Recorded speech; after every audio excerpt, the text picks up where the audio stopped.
Shalom Bapak Ibu Saudara sekalian, saya senang sekali masih bisa menjumpai Anda semua di dalam program Daily Devotion. Mari kita terus baca firman Tuhan supaya kita memiliki kerohanian yang kuat, mantap iman kita tetap kepada Dia, kasih kita terus melimpah-limpah dan pengharapan kita selalu kepada Yesus. Dan hari ini kita membaca dari Kisah Rasul pasal yang ke-20 ayat 17, 18 dan 19. Hanya 3 ayat saja. Nah, kita akan fokus kepada ayat 19. Firman Tuhan berkata, "Dengan segala rendah hati aku melayani Tuhan. Dalam pelayanan itu aku banyak mencucurkan air mata dan banyak mengalami pencobaan dari pihak orang Yahudi yang mau membunuh aku."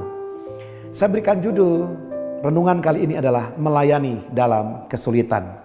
Seringkali kita mempunyai definisi tentang pelayanan adalah apa? Sesuatu yang menyenangkan, sesuatu yang menggembirakan, sesuatu yang memberikan keuntungan. Ya, di lain sisi itu bisa terjadi. Kita senang tatkala bertemu dengan orang-orang yang kita layani. Kita bahagia ketika kita bisa memberikan tumpangan atau pengajaran atau pertolongan kepada orang-orang yang kita konseling, yang kita doakan, yang kita jenguk di rumah sakit. Oke. Ya, namun demikian ternyata di dalam pelayanan tidak selalu menyenangkan. Di dalam perjalanan kita menjalankan firman Tuhan, melakukan kebenaran, bahkan melayani pekerjaan Tuhan, itu sesuatu yang seringkali out of our mind, di luar pemikiran kita. Kok itu bisa terjadi ya?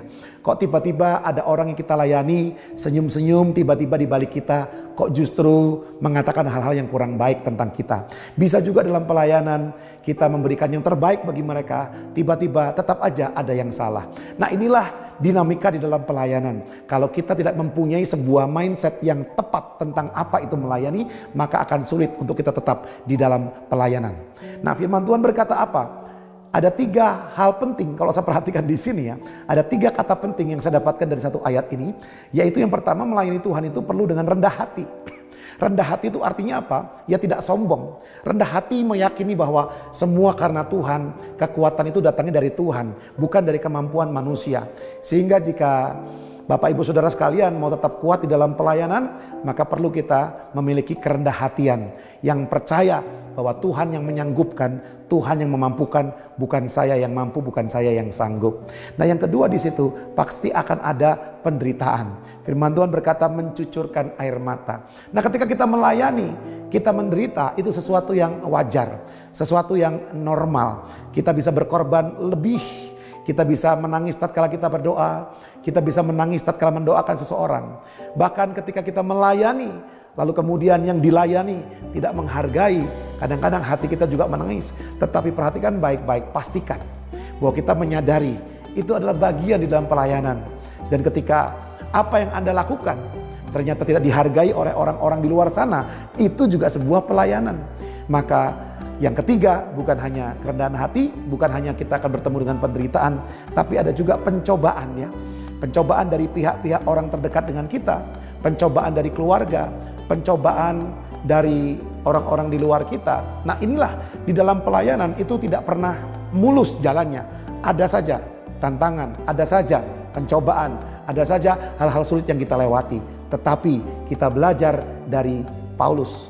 Paulus tidak pernah pensiun dari pelayanannya. Paulus tidak pernah cuti melayani. Paulus juga tidak pernah libur pelayanan, apalagi dia mundur.